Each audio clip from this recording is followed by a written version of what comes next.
Hello guys, welcome to Unacademy. मैं हूं Aniket Agarwal and अब हम आगे बढ़ाएंगे अपना साइंटिफिक डेवलपमेंट वाला टॉपिक। तो scientific development during 5 year plans हम कर रहे थे और हमने फर्स्ट 5 ईयर प्लान को डिस्कस कर लिया था, लेकिन हमने ये भी देखा था कि उसके अंदर जो मेन फोकस था वो हम सिर्फ और सिर्फ एग्रीकल्चर पे कर रहे थे।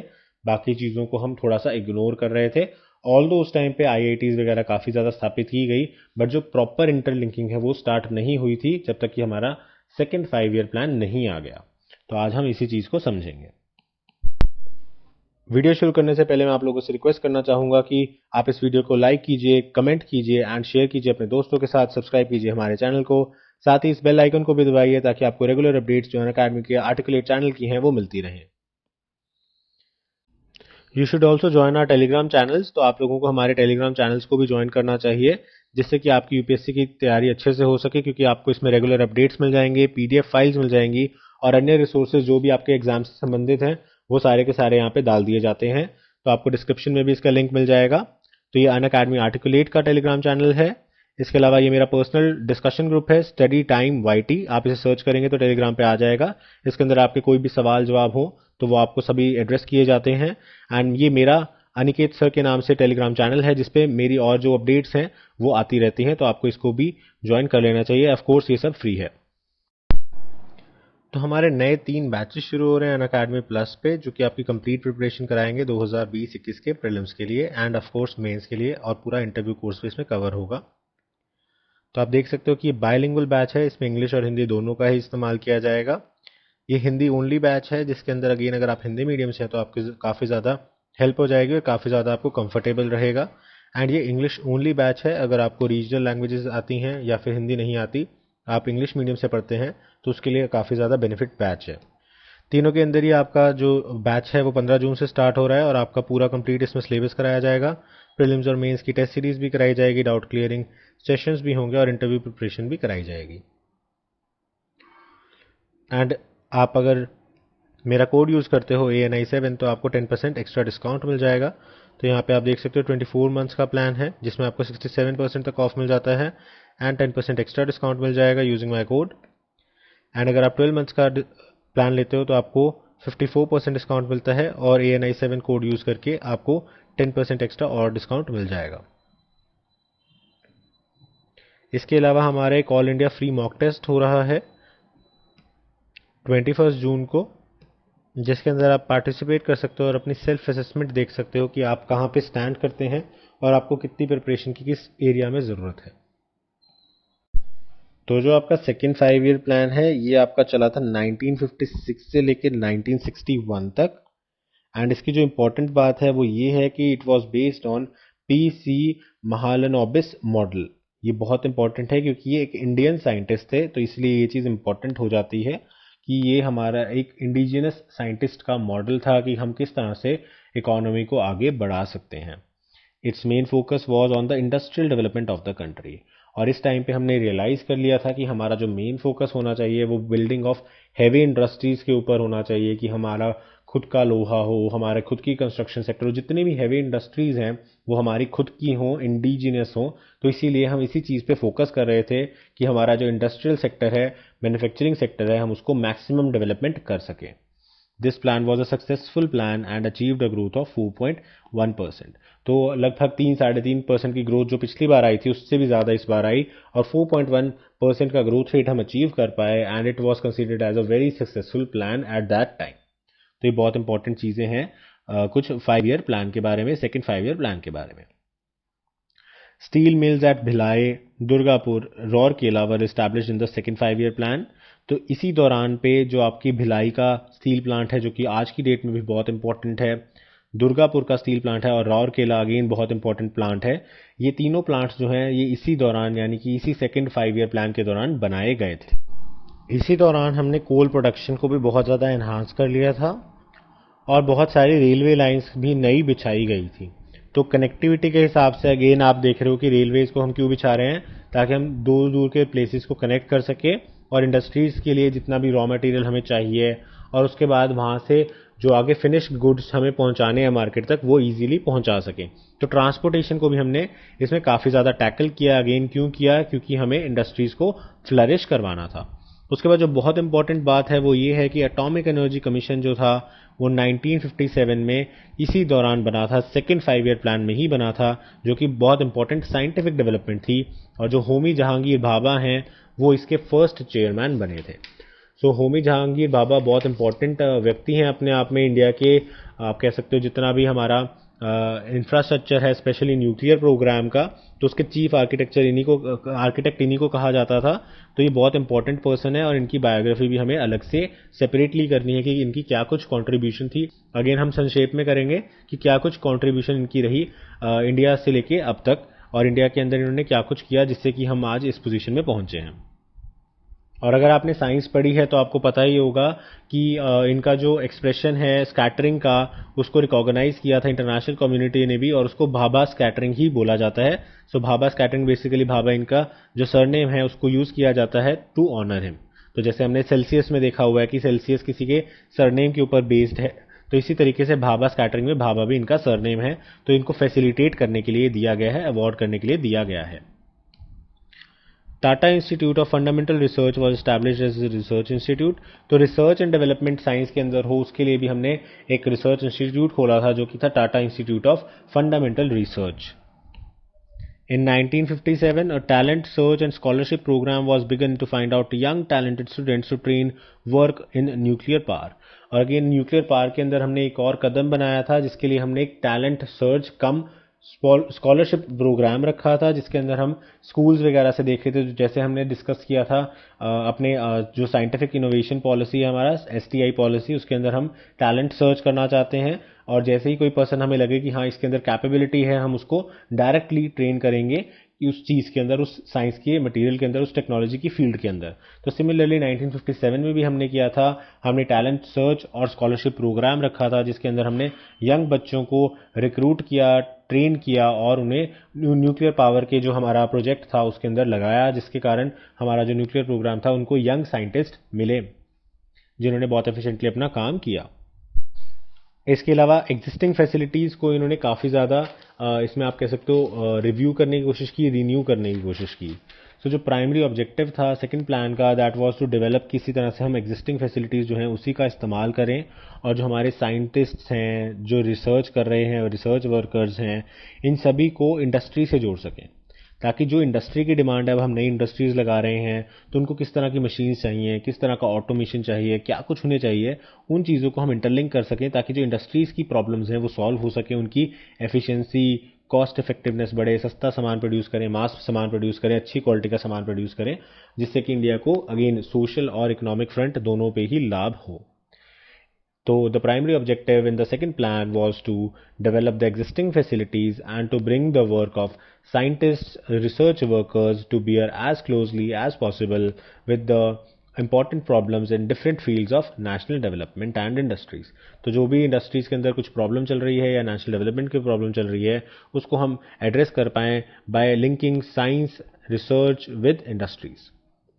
उसके बाद linking of national and state institutions, ये एक और बड़ा स्टेप इसी सेकंड 5 ईयर प्लान के अंदर हमने लिया था for scientific development. That was कि हमने जो हमारे नेशनल इंस्टीट्यूशंस हैं और जो हमारे स्टेट इंस्टीट्यूशंस हैं उनको आपस में इंटरलिंक कर दिया। In each and every field, an attempt was made to link up the work of national institution with those of the ones functioning in the state or regional institutions। तो अब अगर suppose करो कि कोई भी चीज़ है, सपोज कोई nuclear की बात ही है, अब वो जो है नेशनल इंस्टीट्यूशन भी है कोई जो इस पे काम कर रहा है, स्टेट इंस्टीट्यूशन भी है, और एक कोई डिस्ट्रिक्ट लेवल पे या कोई रीजनल लेवल पे भी कोई इंस्टीट्यूशन है वो भी इस पे काम कर रहा है। अब ये तीनों ही लोग बेचारे अलग अलग काम कर रहे हैं, तीनों ही एक दूसरे की फाइंडिंग से अवगत नहीं हैं, तीनों के अंदर साइंटिस्ट भी हैं, रिसर्च वर्कर्स भी हैं जो कि सारा दिन रात दिन बैठ के बहुत मेहनत कर रहे हैं, काम कर रहे हैं। अब इस प्लान के अंदर हमने क्या किया, इस प्लान में हमने इनको लिंकिंग करना शुरू कर दिया, यानी कि अगर आप सेम चीज़ पे काम कर रहे हो तो you will all work together. इससे क्या हुआ कि तीनों के जो रिसर्चेज हैं, जो किसी ने कुछ एक्सपेरिमेंटेशन किया, किसी ने कुछ फाइंडिंग्स प्राप्त की, किसी ने कुछ इन्फरेंस ड्रॉ किया, वो सब शेयर होने लग गया, और जो रिजल्ट्स हैं वो बेटर आने लग गए और क्विकली आने लग गए। तो इससे हमारा जो टाइम है वो सेव होने लग गया, तो टाइम सेविंग टास्क बन गया, और जो हमारा रिसर्च है साइंस की फील्ड में वो और ज़्यादा स्पीड अप हो गया। सो ये एक बहुत बड़ा कंट्रीब्यूशन था सेकंड 5 ईयर प्लान का साइंटिफिक डेवलपमेंट में। तो हमने मेनली आपका जो सबसे बड़ा इंपॉर्टेंट चीज़ थी वो थी ऑफ कोर्स इकोनॉमी के लिहाज से आपके स्टील प्लांट्स वगैरह का बनना, यानी कि हैवी इंडस्ट्रीज के ऊपर काम होना। साइंस के लिहाज से सबसे इंपॉर्टेंट चीज़ थी कि आपने एटॉमिक एनर्जी कमीशन बनाया, जिसके अंदर होमी जहांगीर बाबा जो थे वो चेयरमैन थे। इसके अलावा आपने Tata institute of fundamental research बनाया रिसर्च एंड डेवलपमेंट के लिए। इसके अलावा आपने एक टैलेंट हंट करवाया, जिसके अंदर आपने स्कॉलरशिप्स वगैरह भी दी यंग बच्चों को, यंग साइंटिस्ट्स को जो कि साइंस में ज़्यादा इंटरेस्टेड थे, और उनसे हमने न्यूक्लियर प्रोग्राम अपना शुरू किया, जिसके अंदर उन लोगों को ट्रेनिंग भी मिली और उन्होंने आगे काम भी किया। इसके बाद हमने देखा कि हमने जो एग्जिस्टिंग फैसिलिटीज़ थी उसको लिंक किया किसके साथ, इंडस्ट्रीज़ के साथ, ताकि इंडस्ट्रीज़ की प्रॉब्लम सॉल्व हो सके। और सिमिलरली हमने उसको नेशनल लेवल की प्रॉब्लम्स के साथ भी लिंक किया कि अगर हमारे नेशन में भी कोई प्रॉब्लम है जो कि टेक्नोलॉजी से या साइंस से सॉल्व हो सकती है तो उसको भी हम सॉल्व कर पाएँ। तो बेसिकली जो हम लेबॉरेटरी में कर रहे हैं हम उसको डायरेक्टली टेस्ट कर रहे हैं, डेमोन्स्ट्रेट कर रहे हैं, या तो इंडस्ट्री के अंदर या हमारी नेशनल लेवल के ऊपर।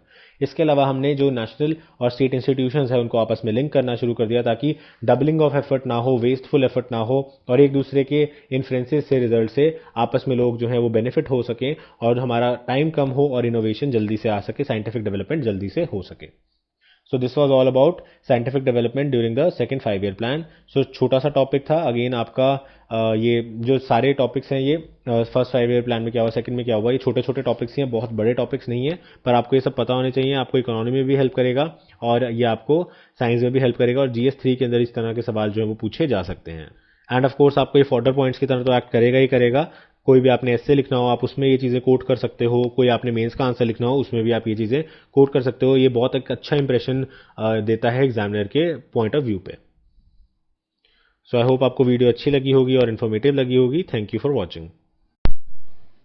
तो चलिए अब आखिर में देख लेते हैं कि हम आपको बार बार कहते हैं आपको अनअकैडमी प्लस ज्वाइन करना चाहिए, तो क्यों ज्वाइन करना चाहिए, क्या रीजंस हैं जिसके लिए हम आपको कहते हैं कि अनअकैडमी प्लस किसी ऑफलाइन कोचिंग से बेटर है। तो देखिए सबसे पहली जो चीज़ है वो है कि आप अपने फेवरेट टीचर से सीख सकते हैं। तो इसके अंदर कोई टीचर्स के ऊपर बंदिश नहीं है। बहुत बार ऐसा होता है कि आप ऑफलाइन कोचिंग में जाते हैं और आपको वहाँ पे पॉलिटी पढ़ाने वाले सर जो हैं वो अच्छे लगते हैं और उनका पॉलिटी आपको समझ में भी आता है, लेकिन हो सकता है इकोनॉमिक्स या हिस्ट्री या कोई और सब्जेक्ट है जो आपको नहीं समझ में आता, या आप उन टीचर से नहीं समझना चाहते, किसी और टीचर से पढ़ना चाहते हैं। तो उस केस में आपको एक्स्ट्रा खर्चा करना पड़ता है, कहीं और जाना पड़ता है। लेकिन अनअकैडमी प्लस में ऐसा नहीं है। आपको जिस भी टीचर से जो सब्जेक्ट समझ में आता है आप उससे वो पढ़ सकते हैं। तो आपने ए टीचर से सपोज कीजिए पॉलिटी पढ़ा, आपको अच्छा लगा, लेकिन ए टीचर का ज्योग्राफी आपको अच्छा नहीं लगा, तो आप किसी और बी टीचर के पास जाकर भी उस सब्जेक्ट को पढ़ सकते हैं, और उसमें कोई रिस्ट्रिक्शन नहीं है कि आप कितनी मर्जी बार टीचर्स को स्विच कर सकते हैं। अपने हिसाब से जो आपको बेस्ट कॉम्बिनेशन ऑफ टीचर्स लगता है आप उनके जो लेक्चर्स हैं वो देख सकते हैं और अपना सिलेबस घर बैठे बैठे आराम से पूरा कर सकते हैं। सेकंड, यहाँ पे आपको डेडिकेटेड डाउट क्लियरिंग सेशंस मिलते हैं। तो यानी कि आपके सारे डाउट्स जो हैं वो टू द पॉइंट बिल्कुल साथ के साथ ही निपटारा कर दिया जाता है, तो निप इन द बड हो जाता है, ताकि कोई भी डाउट ऐसा ना हो जो लिंगर ऑन करता रहे और बाद में आपको प्रॉब्लम क्रिएट करे, रिवीजन के टाइम पे आपको प्रॉब्लम आए। तो आपके सारे डाउट्स को स्पेसिफिक सेशंस के अंदर कंप्लीटली कवर कर दिया जाता है। अगेन जो बहुत बार आपकी ऑफलाइन क्लासेस हैं उसमें ऐसा नहीं हो पाता क्योंकि बच्चे बहुत ज़्यादा होते हैं, लेकिन यहाँ पे ऐसा कुछ नहीं है। यहाँ पे आपका क्लियरिंग डाउट सेशन चलता रहेगा, आपके डाउट्स जो हैं वो क्लियर होते रहेंगे। उसके बाद आपको एक ही सब्सक्रिप्शन के अंदर मल्टीपल जो कोर्सेज हैं वो मिल जाते हैं और आपको अनलिमिटेड एक्सेस मिल जाता है पूरी अनअकैडमी लाइब्रेरी का। तो सपोज़ कीजिए आप PCS की भी तैयारी कर रहे हैं एंड IAS की भी तैयारी कर रहे हैं। अब IAS के बीच में आपके UP PCS का एग्ज़ाम निकल आता है, तो उस टाइम पे आपको UP PCS के लिए कोई स्पेसिफिक कोर्सेज देखने हैं, स्पेसिफिक लेक्चर्स देखने हैं, तो आप वो भी इसी सब्सक्रिप्शन के अंदर देख सकते हैं। तो एक ही सब्सक्रिप्शन आपको अलग अलग एग्जाम्स की तैयारी बेसिकली करा रही है, तो एक ही सब्सक्रिप्शन से आपको बहुत कुछ मिल जाता है। तो अगेन अगर आप अच्छे से इसका फ़ायदा उठाएं तो आप मल्टीपल एग्जाम्स भी क्रैक कर सकते हैं, और जो आपकी बेस्ट जो आपको जॉब लगती है आप उसको रख सकते हैं। तो एक ही सब्सक्रिप्शन में आपको बिना डबल पैसे खर्च किए आपकी अच्छे से सारी तैयारी हो जाती है। एंड अगेन घर बैठे बैठे, क्योंकि घर बैठे बैठे एक बहुत बड़ा कंफर्ट है और आपके बहुत सारे पैसे बचते हैं। क्योंकि आप देखिए अगर आप ऑफलाइन कोचिंग में जाते हैं तो आपका एक तो आने जाने का खर्चा लगता है उसमें, उसके बाद कई बार पार्किंग फ़ीस लगती है, उसके बाद अगर आप किसी दूर अपने आप गाँव में रहते हैं या आपके शहर के आसपास कोई कोचिंग नहीं है तो आपको जाके रहना पड़ता है, उसमें आपका मंथली एक्सपेंडिचर बहुत बढ़ जाता है, आपका खाने का, रहने का और अन्य चीज़ों का खर्चा बहुत ज़्यादा बढ़ जाता है। तो वो सारे के सारे आपके खर्चे इसमें दूर हो जाते हैं। उसके बाद यहाँ पे रियल टाइम इंटरेक्शन है टीचर्स के साथ। तो ऐसा नहीं है कि वीडियोस चल रही हैं तो आप टीचर से बातचीत नहीं कर सकते या उनसे जुड़ नहीं सकते, बल्कि यहाँ पे आपका जो कनेक्ट है वो अच्छे से होता है। आप लाइव चैट के अंदर क्वेश्चंस पूछ सकते हैं, टीचर साथ के साथ आपको एक्सप्लेन कर सकते हैं। उसके बाद आप पर्सनलाइज डाउट सेशंस ले सकते हैं जिसके अंदर आप टीचर से बात कर सकते हैं। तो टीचर्स के साथ आपका इंटरेक्शन जो है वो पूरा अच्छे से रहेगा, जैसे कि आपका ऑफलाइन क्लासेस में रहता है। तो आप इस चीज़ को तो बिल्कुल मन से निकाल दीजिए कि टीचर्स के साथ इंटरेक्शन नहीं हो पा रहा है या डाउट्स जो है वो बच जा रहे हैं, डाउट्स क्लियर नहीं हो पा रहे। इसके अलावा आपको यहाँ पे अनलिमिटेड टेस्ट सीरीज मिलेगी। तो एग्जाम से पहले सबसे ज़्यादा इंपॉर्टेंट होता है कि आपने कितने टेस्ट किए, क्योंकि जितने टेस्ट किए और स्पेशली जो हम टेस्ट में गलत करते हैं चीज़ें, वो हमें ज़रूर याद रह जाती हैं। तो इसलिए टेस्ट के अंदर की जो गलतियां हैं वो आपकी बार बार रिवाइज होंगी। तो आपको अलग से टेस्ट सीरीज के लिए कोई पेमेंट नहीं करना। इसके अंदर आपके अनलिमिटेड टेस्ट सीरीज रहेंगी जिनको आप ज्वाइन कर सकते हो। इसके अलावा हर क्लास के आपको पीडीएफ नोट्स मिलेंगे, एंड पीडीएफ भी आपको दोनों तरह से मिलेंगे, एनोटेटेड और बिना एनोटेटेड। तो अगर प्लेन सपोज कीजिए आपने कोई एमसीक्यू का कोर्स लगाया और उसके अंदर आपने प्लेन पीडीएफ फाइल ले ली, तो आप बाद में उसको खुद से प्रैक्टिस कर सकते हो कि आपको कितने क्वेश्चंस याद हो गए। एंड बाद में आप उसे अनएनोटेटेड जो एनोटेटेड है जिसमें टीचर्स ने आपको आंसर्स और रीजंस वहाँ कराए हैं उसके साथ मैच करके देख सकते हो कि आपकी रीजनिंग कितनी करेक्ट थी। तो इस तरीके से आपकी एमसीक्यूज की प्रैक्टिस बहुत अच्छी हो जाती है। प्लस आपको जो थ्योरेटिकल चैप्टर्स हैं उनके भी हर एक चैप्टर के हर एक वीडियो के पीडीएफ नोट्स दिए जाते हैं। इसके अलावा आपका फुल सिलेबस कवरेज होता है। बहुत बार बच्चे ऐसे भी होते हैं जो कहते हैं कि हमारा जो सिलेबस है वो अधूरा रह गया, सर ने एनसीईआरटीज नहीं कराई या कुछ नहीं कराया। कुछ ना कुछ किसी ना किसी कोचिंग पे कुछ रह जाता है। तो बहुत सारी कोचिंग्स जो है वो कंप्लीट भी करा देती हैं, लेकिन कुछ बच्चों का रह जाता है। लेकिन अनअकैडमी पे आपको पूरा पाठ्यक्रम कराया जाएगा, पूरा सिलेबस आपका कवर किया जाएगा। एंड इसके अंदर एक और एडवांटेज है, वो ये है कि अगर आपको लगता है किसी टीचर ने कोई टॉपिक मिस कर दिया या कोई टॉपिक आपको ठीक से समझ नहीं आया, तो आप वो स्विच करके दूसरे टीचर का सेम टॉपिक सर्च कर सकते हो, देख सकते हो। उसके अंदर भी आपको कोई रोक नहीं है, कोई आपके एक्स्ट्रा चार्जेस नहीं है। एंड लास्टली आप सभी वीडियोस को डाउनलोड कर सकते हो और ऑफलाइन भी देख सकते हो। ये अगेन बहुत इंपॉर्टेंट चीज़ है, स्पेशली उन लोगों के लिए जो कि किसी रिमोट एरिया में रहते हैं या फिर किसी भी रीजन से वहाँ पे इंटरनेट की रिसेप्शन अच्छी नहीं आती। जैसे सपोज करो अभी साइक्लोन वगैरह आ गया था, तो इंटरनेट रिसेप्शन जो थी बहुत सारे एरियाज़ में इंडिया में, वो कोस्टल एरियाज़ की तरफ वो काफ़ी ज़्यादा डाउन हो गई थी। उस केस में अगर आपने सब कुछ डाउनलोड करके रखा हुआ है तो आपका सिलेबस, आपकी पढ़ाई नहीं रुकती और आप साथ के साथ उन चीज़ों को रिवाइज कर सकते हो, उन चीज़ों को देख सकते हो, और आपका जो पढ़ाई का नुकसान है वो कहीं ना कहीं अवॉइड हो जाता है। प्लस आपका डाटा भी बचता है। तो अगेन क्योंकि आप बार बार अगर चलाओगे तो आपका डाटा यूज़ होगा। तो उस केस के अंदर आप एक बार ऑफलाइन सेव करके रख लोगे तो उसे जितनी मर्जी बात आप रिपीट पे चला सकते हो और ऑफलाइन सारी की सारी वीडियोज़ को देख सकते हो। तो ये अगेन एक बहुत बड़ा एडवांटेज होता है। तो ये कुछ एडवांटेजेस मैंने बताया आपको क्यों ज्वाइन करना चाहिए अनअकैडमी प्लस। अगर आपको लगता है कि अनअकैडमी प्लस का सब्सक्रिप्शन अच्छा है, आप हमारी वीडियोस देखते हो, हमारी क्वालिटी देखते हो, तो आप ज्वाइन करेंगे तो आपको 10% एक्स्ट्रा डिस्काउंट मिल जाएगा यूजिंग द कोड ANI7। तो इस कोड से आपको 10% एक्स्ट्रा डिस्काउंट मिल जाएगा। तो आपका जो नेट अमाउंट है वो काफ़ी कम आ जाता है। और मैंने आपको शुरू में भी जैसा बताया था, अगर आप 2 साल का सब्सक्रिप्शन इकट्ठे ले लेते हो तो आपको 75% तक डिस्काउंट मिल रहा है और प्लस 10% एक्स्ट्रा डिस्काउंट भी मिल रहा है यूजिंग द कोड ANI7। तो अगेन ये बहुत अच्छी डील है अगर आप किसी भी कॉम्पिटिटिव एग्जाम की तैयारी कर रहे हो। सो आई होप आपको वीडियो अच्छा लगा होगा, इन्फॉर्मेटिव लगा होगा। Thank you for watching this video and have a nice day.